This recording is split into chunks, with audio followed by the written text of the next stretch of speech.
성경의 많은 인물들 우리가 많이 살펴보았지만은 이제 하나님께서 한 인물을 어떻게 세워가시는지를 다시 시작하는데요. 우리가 그 과정에서 하나님께서 어떻게 하나님의 열심을 가지시고 그들을 세워가셨는지, 그들을 다듬으셨는지 우리가 이 시간 잠시 생각해 보려고 합니다. 누구나 처음부터 왕으로, 훌륭한 선지자로, 또는 뛰어난 제사장으로, 또는 오늘날의 놀라운 선교사나 또는 목사로 그렇게 태어날 때 그렇게 타고난 사람은 없습니다. 누구나 자라나며 길리워지고 다듬어지고 배운 그 모든 것들이 결합되어서 그와 같이 인생이 하나님 앞에 쓰임받게 되는 그런 놀라운 시간들을 경험하게 되는 것이죠. 모세 역시 그렇습니다. 모세는 가장 비참한 그의 태생부터 마지막 하나님께 불려가는 그 순간까지 이 땅 가운데서 파란만장한 그러한 삶을 살았습니다. 그래서 그의 일생은 영화로 만들어도 어떠한 이야기로 만들어도 우리한테 너무나 흥미롭기도 하고 너무나 신기하기도 하고 어떻게 그럴 수 있었을까라는 그러한 질문을 던지는 장면들이 인생 곳곳에 담겨져 있습니다. 모세는 태어나서 죽을 운명이었습니다. 그러나 그의 어머니 요게벳과 아버지가 그를 아름답게 여기고 하나님 앞에 귀한 존재로 그를 사랑하여서 품다가 결국은 그를 나일 강가에 띄우게 되었지만은 하나님께서 그 갈대 상태에 담긴 이 모세를 살리시고 바로의 공주의 아들로 그렇게 입양시킴으로써 죽을 운명이 가장 고귀한 그러한 그 세상 사람들이 가장 부러워할 만한 그러한 인생으로 완전히 탈바꿈하는 그러한 놀라운 변화를 경험했습니다. 그리고 이 모든 일에는 하나님이 함께 하셨음을 우리가 알게 됐죠. 그래서 하나님의 열심, 모세를 만드시고 빚으시고 그를 성장시키시고 그가 이스라엘을 출애굽하는데 앞장 세우신 그러한 리더로서 서게 한 데는 하나님의 열심이 있었고, 하나님의 열심은 단지 호렙산에서 떨기나무 가운데 만날 때 시작된 것이 아니라 하나님의 열심은 이 모세가 태어난 그 순간 바로 그 가장 어려운 절박한 상황 속에서 우리 하나님께서 이 모세의 하나님의 열심을 두고 일하셨다는 것을 우리가 보게 되는 것입니다. 히브리 남자아이들은 다 죽이라는 명령이 있었지만 가장 중요한 것은 이때에는 이제 히브리 산파들이 도울 수 없는 그러한 상황이었던 것 같아요. 이제 태어난 것은 도울 수 있지만 기르는 것은 누구 책임이에요? 부모가 결단해야 되는 거 아니겠습니까? 그렇기 때문에 그 부모가 귀한 믿음 가운데 결단하게 된 것, 여러분 이것도 하나님의 은혜인 거예요. 부모님 잘 만난 거 하나님의 은혜 맞아요. 정말이에요. 그거는 정말 귀한 거예요. 좋은 부모님들 다 계셔서 너무나 대단하세요. 우리 사랑의 교회 모든 가정들 보면은요, 하나님께서 정말로 좋은 부모님 이렇게 허락하셔서 또한 자라서 또한 좋은 부모가 되고 또한 할머니 할아버지 되시고, 여러분 그것이 그냥 되는 것이 아니라 이게 나를 통해서 태어나게 되는 자손과 그 자손 그들에게는요 얼마나 복된 일이에요. 왜 그럴까요? 믿음의 사랑, 믿음의 부모님. 여러분 이러한 것이 이 모세에게는요 처음 태어났을 때 하나님께서 그에게 베푸신 가장 큰 은혜 가운데 하나였다는 거예요. 갈대 상자를 강물에 띄울 때에도 하나님의 열심은 그들에게 지혜를 주셨어요. 그렇죠? 그래서 그의 누이 미리암이 누가 나올 때를 뭐 영화나 그런 데 보면은 그렇게 표현합니다. 이 바로의 공주가 바로의 딸이 공주가 나오는 그 인근에서 그와 같이 치밀한 계획을 한 것처럼 보여요. 그렇다 치더라도 더욱더 중요한 게 뭐예요? 바로의 공주가 이 아이의 울음소리를 듣고 측은한 마음이 들어야 돼요. 관심을 가져야 되는 거예요. 바로의 공주가 그냥 말이라도 야 저거 집어치워라 갖다 버려라 이런 식으로 말한다면 어떻게 되겠어요? 그것은 모두가 허사가 됩니다. 그럼 하나님의 열심, 하나님의 모세를 붙드시고 인도하시는 데 있어서 또 한 번 하나님은요 이 바로의 공주의 그 마음도 주장하셨어요. 그래서 그 아이를 보았을 때 그 아이가 너무나 아름다워서 이 아이를 자기의 아들로 삼는 것, 여러분 이것이 하나님의 열심의 또 하나의 포인트였어요. 더 놀라운 일이 벌어집니다. 하나님은요 정말 치밀하세요. 어떻게 하십니까? 바로의 공주가 이 상태로 보면은 아마도 이 공주가 결혼을 하지 않은 상태였을 것 같아요. 그래도 불구하고 아이를 거두었습니다. 거두고 만약에 결혼한 상태였다면 어떠한 것을 유추할 수 있냐면은 아마 그 자기가 부리는 자기 자녀의 유모랄지 다른 존재가 좀 있을 거예요. 이미 자기의 그 사람들 가운데 이 아이를 맡아 기를 만한 사람이 있었을 텐데 아마도 그렇지 않은 것 같아요. 그러니까 당장 이 아이를 맡길 만한 사람을 찾게 되는데 이때 누가 나타나요? 미리암이 그때 나타나서 좋은 유모를 소개시켜 주는데 그 유모가 실상은 모세의 엄마, 그렇죠? 요게벳이 그를 키우게 돼요. 자, 그러면 제가 찾아봤어요. 고대에 이러한 왕족들의 유모들은 얼마나 아이를 길렀을까? 얼마 동안 길렀을까요? 유모는요, 실제는 젖 먹이는 유모예요. 그리고 그를 양육하고 그리고 어느 정도까지 자라서 잘 행동할 수 있고 말할 수 있을 때까지 길러주는 거예요. 그래서 평균적으로 외국 기록으로 평균 4세 전후거든요. 우리나라 나이로는요 5살, 6살까지 유모가 기른 거예요. 그러니까 어머니 품에서 모세는요 굉장히 오랜 기간 길러집니다.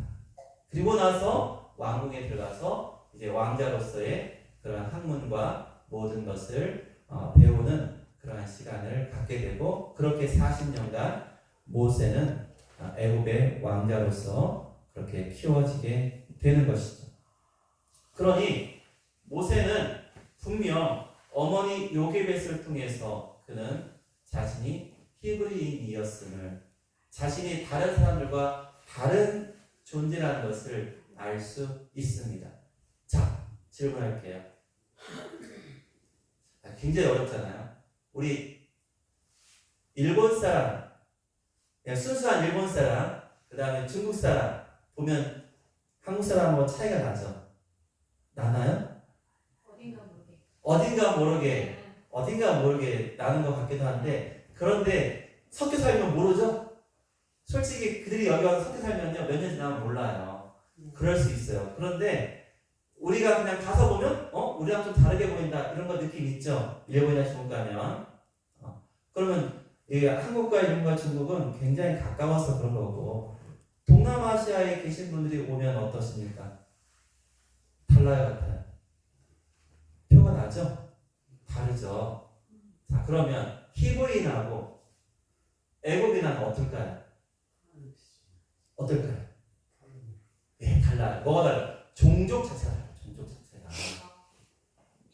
히브리는 셈족. 애굽은 함족이에요. 셈과 함과 야벳 중에 히브리는 셈족의 후손이고요. 애굽은 함족의 함을 조상으로 하는 함의 후손이에요. 그러니까 종족이 다릅니다. 그러면은 대체로 보면은 어렸을지라도 모세는 궁중에서 자신이 남과 다르다. 또는 남들은 왕자니까 그렇지 대놓고 말을 못해도 뭔가 다른 존재임을 누구나 알 수밖에 없어요. 여러분 이것을 모세는요 그 궁중에서 그는 그러한 환경을 버티고 이겨내면서 잘한 거예요. 그러니까 모세의 삶이 순탄하겠다라고만 보기는 어려워요. 왜요? 누가 보더라도 히브리 사람인데 애굽 사람이 아닌데 그리고 공주가 저 강가에서 죽었는데 그러니 저 모세는 애굽의 왕자로서의 그러한 것에 얼마나 그에게 도전과 어려움이 있었을까. 우리가 뭐 소설 쓰는 건 아니지만 여러분 조선시대 왕들이 제일 힘들었던 게 그 어려운 문제 나올 때마다 뭔지 아세요?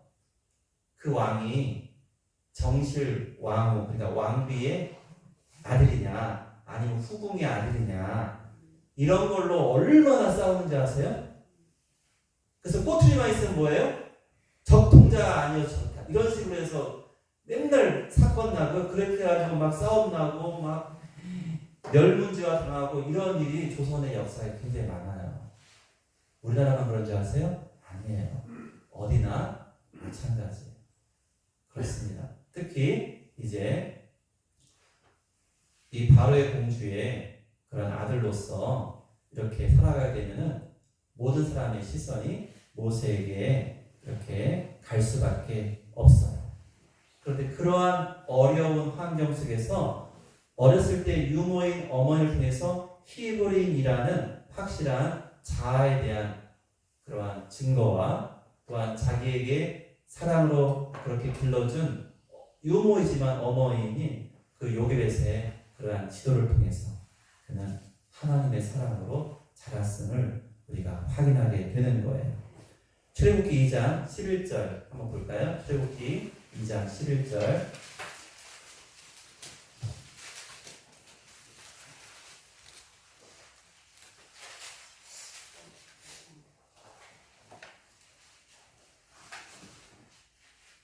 이 장 11절을 보면 모세가 장성한 후에 한 번은 자기 형제들에게 나가서 그들이 고되게 노동하는 것을 보더니 자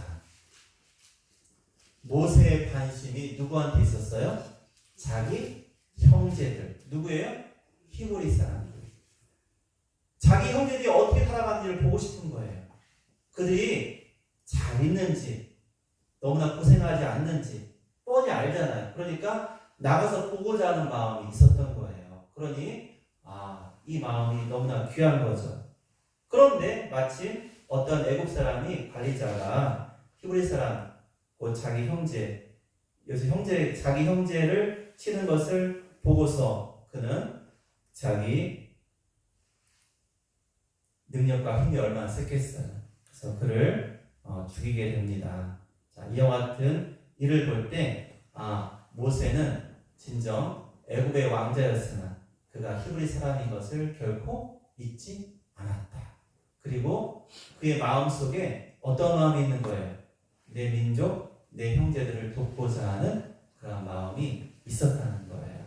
이렇게 그러니까 애굽에서의 40년이 귀한 것은 하나님께서 그를 살리시고 그곳에 보내셨는데 자기만 잘 되는 것이 아니라 결국 그 안에서 애굽의 왕자이지만 하나님의 백성으로서 히브리인이라는 자기의 자아의식을 그는 결코 놓지 않았다는 거죠. 여러분 이것이 대단히 중요한 우리 모세의 어린 시절의 모습이에요. 그러니까 비록 살인을 해서 도망자의 입장에서 이렇게 쫓겨나듯이 도망가긴 했지만 저는 어릴 때뿐만 아니라 최근까지도 모세의 그 40년은 실패한 인생인가? 이렇게 생각했어요. 그런데 점점 드는 것은 하나님께서는요 그 시간을 통해서도 모세를 만지시고 다듬어 가셨다라고 그렇게 생각을 하게 됩니다. 하나님께서는요 그 단계를 통해서 모세를 그와 같은 하나님 편에 설 수밖에 없는 사람으로 인도하신 것 바로 이것이 하나님의 열심이셨다고 우리가 볼 수 있어요. 자, 출애굽기 2장 15절에 보면 이제 도망갔어요. 막 도망가가지고 어디까지 갑니까? 미디안까지 가는데 미디안 땅에 이르러서 한 우물에서 이제 미디안 대사장 이드로에게 딸이 몇 명 있어요? 딸이 딸 부자예요. 7명. 7명의 딸이 있었어요. 7딸이 이제 양의 물을 길러 먹이는 그러한 장면에 다른 목자들, 여기는 딸들이 양을 친 거예요. 그러니까 다른 목자들은 남자들이니까 와서 막 팽팽 부리고 물 먹는 걸 이제 순서를 뺏으려고 하는 거죠. 그때 이 사람이 누가요? 모세가 도와주게 되는 이러한 아주 마치 영화 같은 그러한 장면을 만드는데, 어떻게 보면요, 이 우물이라는 것이 이 성경에서 이 장면하고 가장 드라마틱한 장면이 여러 군데 나오거든요. 근데 이삭도 우물과 관련이 있잖아요. 그렇잖아요. 그리고 이 모세가 미디안에 가서 우물을 통해서 시포라라는 자기의 아내를 이제 만나게 되고 이드로에게 가게 되는 것도 있고, 우리 신약시대 가면은 예수님이 수가성 여인, 우물가의 여인을 만나게 됩니다. 그곳에서 굉장히 중요한 만남이 이루어져요. 그리고 자, 이 만남을 통해서 모세는 누구를 만나게 됩니까? 바로 사실 시포라보다 더 중요한 게 누구예요? 장인 이드로예요. 자, 모세의 장인 이드로는 뭐 하는 사람이에요? 미디안의 제사장이었습니다. 그런데 하나님을 섬기는 제사장이었어요. 하나님을 섬기는 제사장이었고, 그래서 그를 통해서 하나님에 대해서, 제사에 대해서 그가 알게 됩니다. 우리가 이제 얼만큼 우리가 생각하는, 우리가 말하는 보통의 그러한 레위 이후에 있는 그러한 제사장처럼 하나님의 율법을 통해서 하나님을 섬기는 그러한 제사장인지까지는 우리가 알 수는 없지만은, 그러나 하나님을 아는 그러한 제사장이었다라고 우리가 보게 됩니다. 그리고 이 이들을 통해서 이제 모세는요 40년 동안 양치기를 하게 됩니다. 참 재밌어요. 뭐가 됐냐면은 이민 간 거잖아요. 애굽에서 미디안 이민 갔죠. 한국에서 혹시 모르지만 이민 한번 가보세요. 어디든지 이민 가잖아요. 그러면 제일 많이 나타나는 확률이 뭐냐면 거기서 처음 만난 사람의 직업을 따라하게 돼 있어요. 만약에 여러분이 미국으로 이민 갔는데 처음 만난 사람이 세탁소예요? 여러분 세탁소에서 일할 확률이 되게 높아요. 그 사람이 만약에 닭공장에 다녀요? 여러분 닭공장에서 일할 확률이 높아요. 그 사람이 우리가 말하는 샌드위치 파는 서브웨이 같은 그러한 데일리샵이 하거든요. 그런 데서 일해요? 그럼 여러분 아직 그럴 일 많은데, 여기 보니까 모세가 이렇게 이민 가가지고 우물가에서 만난 그 사람이 제사장의 딸이 되었고 양을 쳤잖아요. 그래서 그의 직업이 뭘 바뀌어요? 양치는 목동으로 바뀌는 거예요. 근데 목동이라고 해서 어린아이가 아니라 나이 40이 돼서 이제 목동이 된 거예요. 근데 이때부터 40년 동안 그는 새로운 하나님의 수업을 받게 됩니다. 아니, 애굽의 그 높은 학문과 능력이 있는 그때 하나님은 그를 사용하지 아니하시고, 하나님께서는요 또다시 40년이라는 긴 세월을 들여서 그를 이 미디안 땅에서 그를 준비시키시는, 이것이 무엇일까? 상당히 답답한 기간이 40년이, 말이 40년이지 그게 얼마나 긴 세월입니까? 그러면서 이 모세는요 맨날 누구랑 대화해요? 매 하고만 대화하니까 말을 많이 했겠어요? 아니에요. 말도 많이 안 했잖아요. 말을 많이 못하고 사람도 많이 못 만나고, 그렇죠.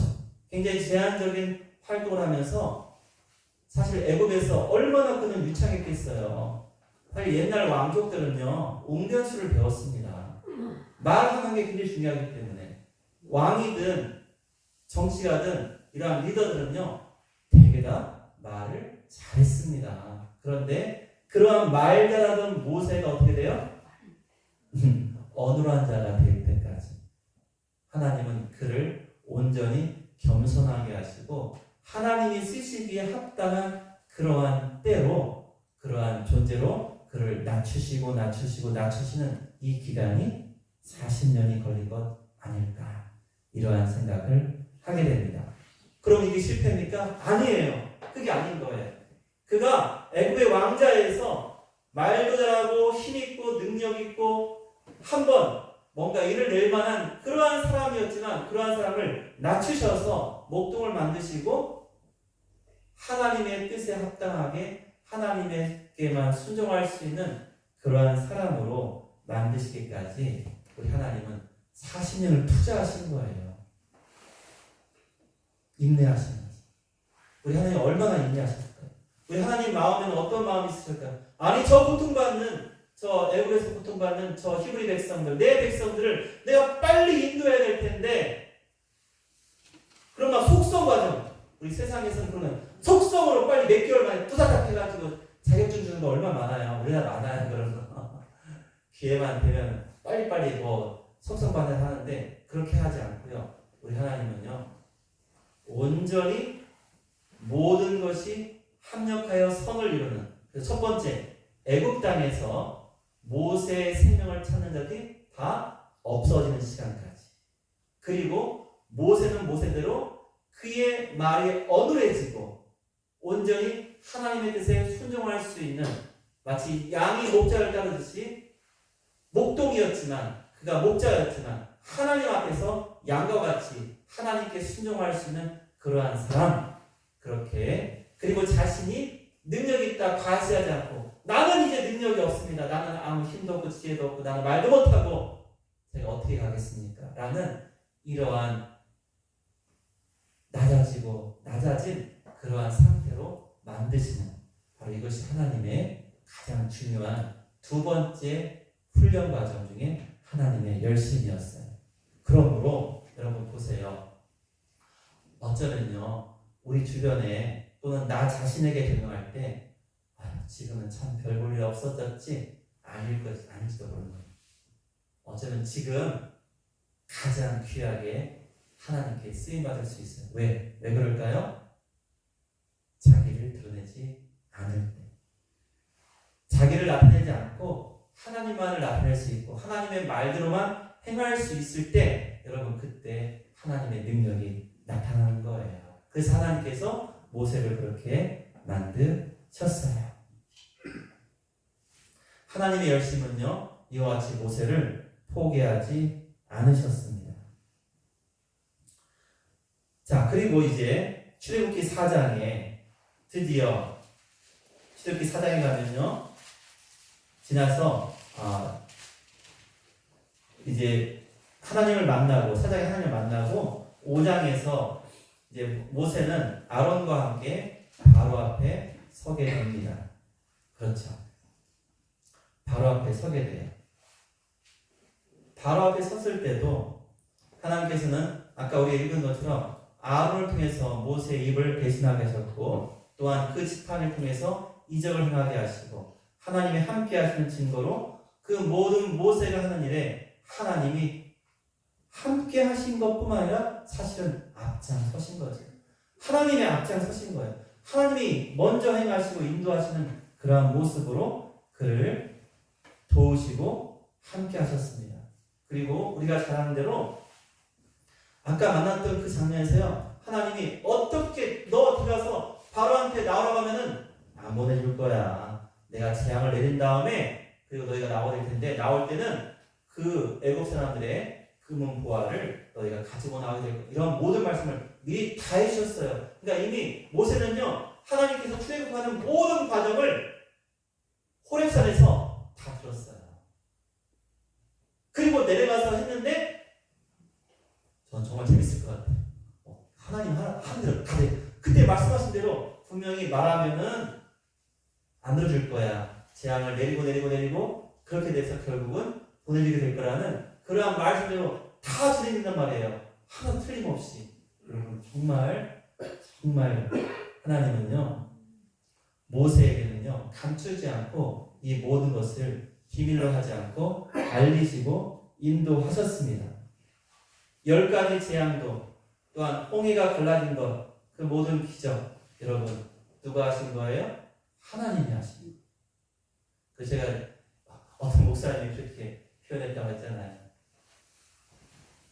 바로한테 가서 메뚜기가 올 거야. 하나님 큐! 하나님이 메뚜기 보내시고 우박 큐! 하나님 보내시다고 이렇게 설교를 하시던데 아니 그런 것 같아요. 진짜 완벽하게 짜고 치는 거예요. 하나님하고 모세하고. 이 모든 상황을 하나님은 모세에게 다 미리 알려주셨어요. 그리고 알려주신 그대로 행하셨어요. 미디안 40년 양들을 끌고 미디안 땅을 얼마나 많이 다녔을까요? 모세가 미디안 40년을 그 길을 가장 잘 알고 그렇게 했기 때문에 어쩌면 광야의 40년도 이 모세를 통해서 그 백성을 인도하기에 가장 적합한 지도자는 누구예요? 바로 모세였던 거죠. 그렇게 한 것도 우리가 보게 됩니다. 그래서 오늘 이와 같이 하나님께서는 모세를 하나님의 사용하시기에 합당한 일꾼으로 그렇게 만드시는데 그것은 하나님의 열심히 이루신 것이었어요. 여러분 이도를 그냥 하나님께서 만나게 하신 것이 아니라고 했잖아요. 여러분 나중에 출애굽기 18장에 보면요 모세가 정말 멍청해요. 이렇게 말하면 모세가 답답해요. 여러분 혹시 남편이나 주변 사람이 우리 서로 이렇게 답답할 때 있지 않아요? 모세가 어떻게 답답해요? 이 많은 백성을 혼자서 뭐 했어요? 혼자서 다 재판하고 있었어요. 그러니 백성들이 막 줄 서가지고 여러분 200만 명이 모였으니까 여러분 하나님의 백성이 정말 사이좋게 지낼까요? 아니에요. 그냥 이런저런 문제 막 우리 텐트 찢었네 물어내라 우리 양이 여러분 이거 내 양인데 이런 일이 벌어지지 않겠어요. 누가 밤새 오물을 엿다 버렸네. 여러분 말할 수 없는 일들이 그 안에 벌어지는 거예요. 근데 그걸 누가 다 재판하고 있어요? 모세 혼자서.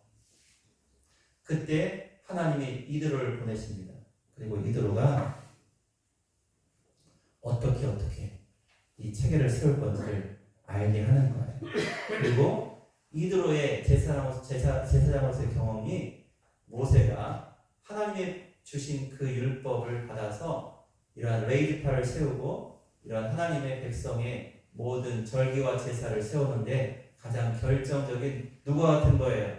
여러분 대단한 조언자를 넘어서 여러분 모사와 같이 참모와 같이 그렇게 역할을 하게 되는 거예요. 그러니까 하나님은요 우리가 만난 한 사람 어떤 한 사람도 그냥 만나게 하신 것이 아니라 굉장히 우리에게는 중요한 일이다라는 것. 그래서 하나님께서는요 모세의 인생에 어린 시절 물에서 건져내신 것부터 또한 광야에서 쫓겨나서 미디안에서 이들을 만나게 하시고 또한 그 모든 출애굽의 과정에서 하나님께서 역사하시고 이적을 행하시고 그 백성을 이끌어내시면서 그에게 힘과 능력으로 함께 하신 것 그 모든 과정에 하신 것이 바로 하나님의 열심히 모세를 인도하시고 이스라엘 백성을 또한 출애굽하시고 하나님의 백성 삼아가시는 그러한 과정으로 만드셨다는 거예요. 한 사람을 사명자로 세울 때요 그냥 훈련만 그 사람만 훈련시키는 게 목적이 아니라 우리 하나님은요 누굴 주시는 거예요?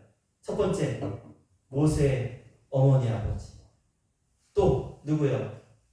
바로의 공주 또 그 앞에 섰던 미리암 또 유보로스의 어머니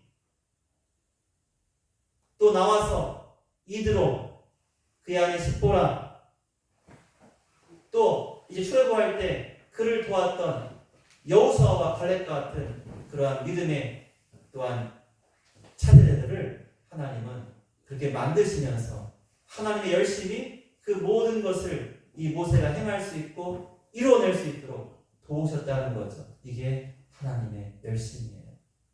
그러므로 우리 각자의 삶도 우리가 이 말씀, 이 모세를 통해서 우리가 비춰봐서 우리에게는 어떻게 행하실 것인지, 우리 인생도 마찬가지입니다. 우리 하나님께서 지금 우리를 위해서 일하시고 계신다. 여러분을 위해서 일하시고 계십니다.